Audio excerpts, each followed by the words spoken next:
Disney CEO Bob Iger seems to be at a loss, according to rumors, as he's unsure how to handle the Snow White live-action remake. The film's trailer has become one of the most disliked in cinematic history, prompting reports that parts of the movie are being reworked, with certain scenes being cut to avoid further alienating fans. However, it appears that these efforts may not be enough to fix the issue.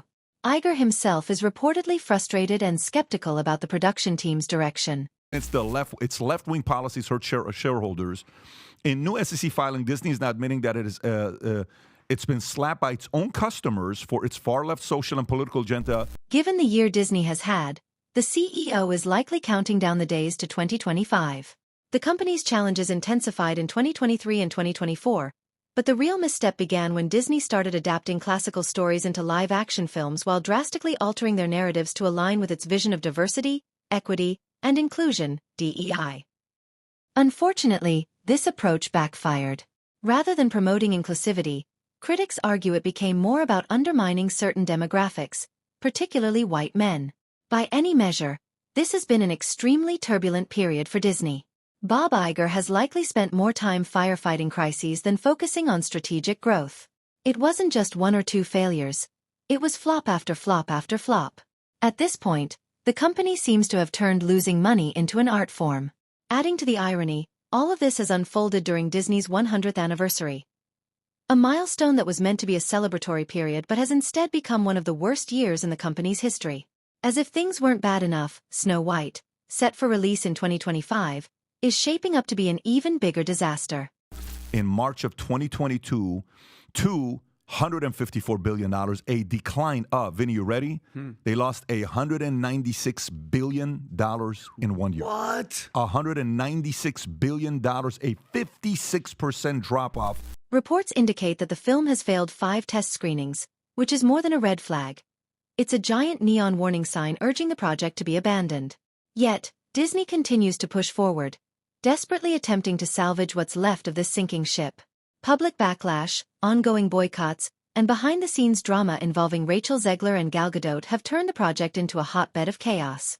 The problem isn't just with Snow White. It lies in Disney's relentless push for DEI initiatives, which feel more performative than genuine. Inclusivity is undoubtedly a positive goal and something that should have been achieved naturally years ago. However, Disney's approach has alienated longtime fans instead of bringing people together. Rather than celebrating diversity, the company has created division, framing those who disagree with its vision as villains. Given this situation, it's hard to imagine anyone embracing the film with enthusiasm. Meanwhile, Bob Iger is reportedly losing patience behind the scenes. Rumors suggest he's panicking and doing everything he can to keep the company afloat. However, crisis management doesn't seem to be his strong suit. Remember when he tried to downplay Backlash by saying they'd quiet the noise? That strategy has proven ineffective.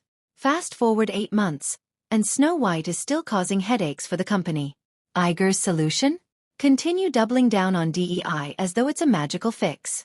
Spoiler alert. It's not working. In a recent statement, Iger dismissed the ongoing boycotts as insulting and inflammatory, suggesting that the critics are a vocal minority who fail to grasp Disney's vision for a more inclusive future. Unfortunately for Disney, the results suggest otherwise. But here's the thing. If that's true, why are Disney's movies failing left and right? Why is Snow White facing such significant backlash? Perhaps, just perhaps, the issue isn't the audience but the product itself. Let's not forget the CGI dwarfs. Who thought this was a good idea? They look cheap, lifeless, and frankly embarrassing, especially for a company with Disney's resources. The decision to replace real actors with such poor quality CGI feels like a major misstep. It's as though Disney didn't even try to create something special, taking everything for granted, and the fans noticed.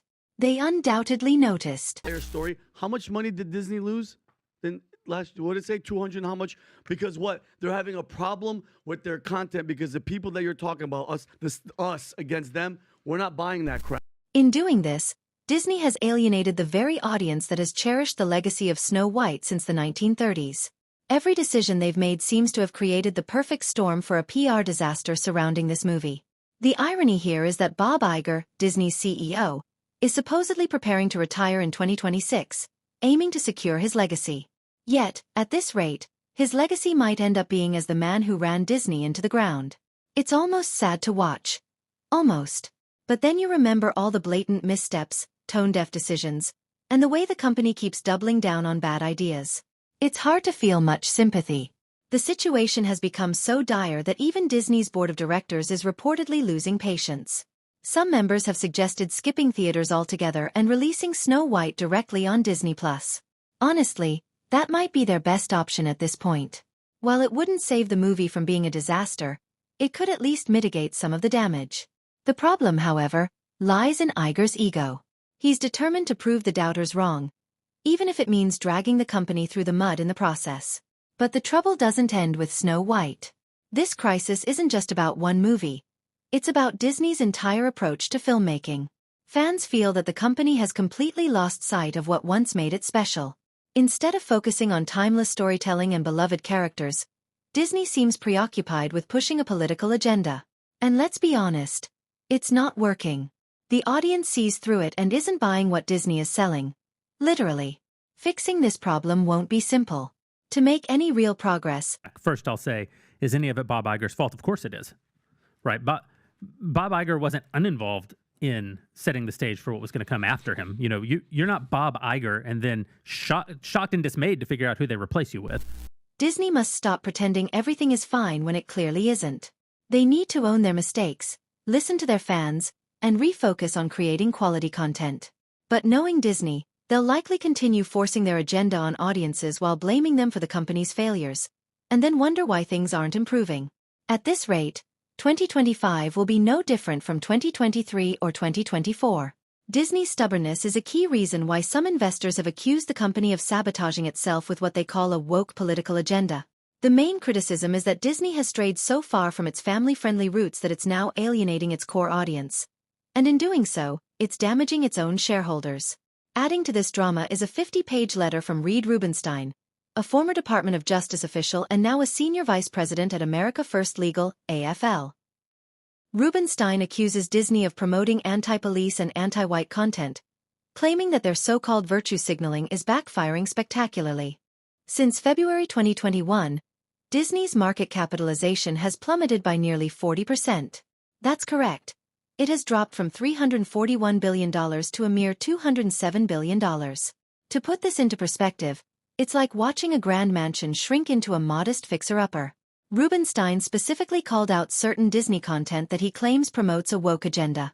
For example, one show allegedly teaches kids that racism impacts everyone and promotes the idea that skin color is the ultimate defining... I have to tell you, I don't know anything really about the law, but if I were a shareholder, I would want a class action suit against Bob Iger because Bob is the reason it started.